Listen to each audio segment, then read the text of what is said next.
بچه چه شاطر شد. السلام علیکم. اینجا کی خوبی؟ چه دوری؟ سالیرا زنگ بزن نه زنگ باردور نه خبر میگیری تیمجه.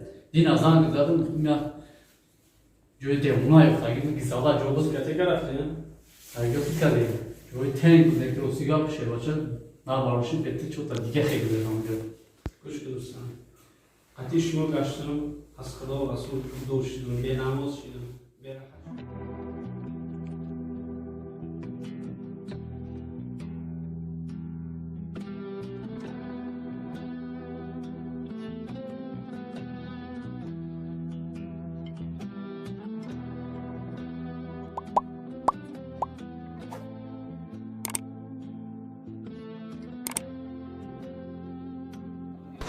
کردم از همه راه اسلامی دور شدم قد شما یک بچه به آداب شدم از یک دوست یافتگیم انشاءالله دوباره به هم مرا هم درس زندگی و میموزه هم پیامبر هم خدا را همه شناس میکنم.